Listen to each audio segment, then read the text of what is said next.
कांग्रेस को मिला है सीक्रेट वरदान। राहुल गांधी और कांग्रेस पर पीएम मोदी ने कह दी असली बात। संसद में अपने भाषण के दौरान पीएम ने एक ऐसा नाम बताया जो नाम मोदी ने आज तक कभी नहीं लिया था।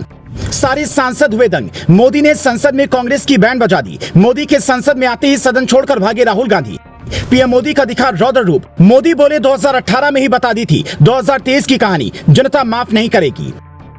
अविश्वास प्रस्ताव तो विपक्ष ले आया, लेकिन पूरे 3 दिन तक विपक्ष के नो बॉल पर बीजेपी की ओर से सदन में खूब चौके छक्के लगे। अविश्वास प्रस्ताव विपक्ष के लिए सेल्फ गोल की तरह हो गया। विपक्षी गेंदबाजों की गेंदों पर पहले तो अमित शाह से लेकर पीयूष गोयल तक, सिंधिया से लेकर निर्मला सीतारमण तक, निशिकांत दुबे से लेकर राज्यवर्धन सिंह राठौड़ तक ने धुआंधार बैटिंग की। लेकिन जो बैटिंग पीएम मोदी ने की उससे सदन में कांग्रेसियों को भागने के लिए जगह नहीं मिली। पीएम जब सदन में अविश्वास प्रस्ताव पर अपना पक्ष रखने पहुंचे तो शुरू से ही फ्रंट फुट पर बैटिंग करने लगे। पीएम ने शुरुआत में ही नेता प्रतिपक्ष अधीर रंजन चौधरी को ऐसा निशाने पर लिया कि अधीर दादा बस छटपटा के रह गए।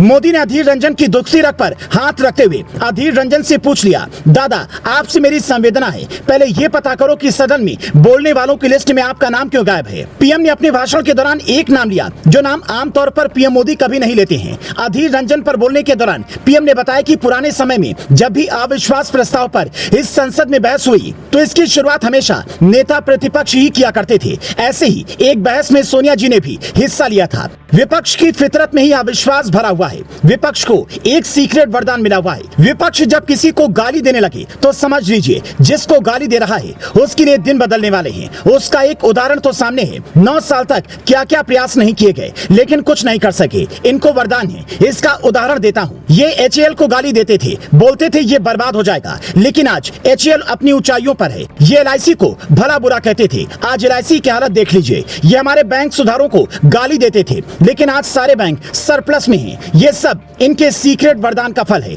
जो शेयर मार्केट वाले हैं वो ध्यान से सुन लें। ये सब जिस सरकारी कंपनी के बारे में गलत बोले आप उस कंपनी पर दांव लगा दीजिए। कांग्रेस अपने घमंड में इतना भर गई है कि उसको जमीन नहीं दिखती। ये लोग देश की सेना पर सवाल उठाते हैं, देश के खिलाफ जो गलत है और भ्रामक बातें बोलते हैं। ये लोग ऐसी शक्तियों का प्रचार करते हैं। देश का महान भविष्य ये लोग नहीं देख पा रहे हैं। देश के लिए हर चीज जो अच्छी है उसमें बुराई ढूंढते हैं। इन विपक्ष के साथियों का प्रिय नारा है, मोदी तेरी कब्र खुदेगी। विपक्ष ने अभी कुछ दिन पहले ही सालों पुराने यूपीए का क्रियाक्रम किया। पीएम ने राहुल गांधी पर चुटकी लेते हुए यह भी कहा कि आजकल खेत में शूटिंग की जा रही है। विपक्ष के गठबंधन की खबर लेते हुए पीएम ने कांग्रेस को लपेटे में लिया और कहा कि विपक्ष ऐसे लोगों के पीछे है जिनको बीजों की समझ नहीं है। पीएम मोदी का मिजाज भांपते हुए राहुल गांधी तो उनके बोलने से पहले ही सदन से भाग गए। जो विपक्ष राहुल गांधी को अपना नेता माने बैठे हैं उस विपक्ष दल की युवा नेता अपनी पार्टी की ओर से लाए गए अविश्वास प्रस्ताव पर खुद ही विश्वास नहीं रख सके, पतली गली पकड़कर निकल गए। विपक्षी दल अपने लाए अविश्वास प्रस्ताव में बुरी तरह से फंस गए।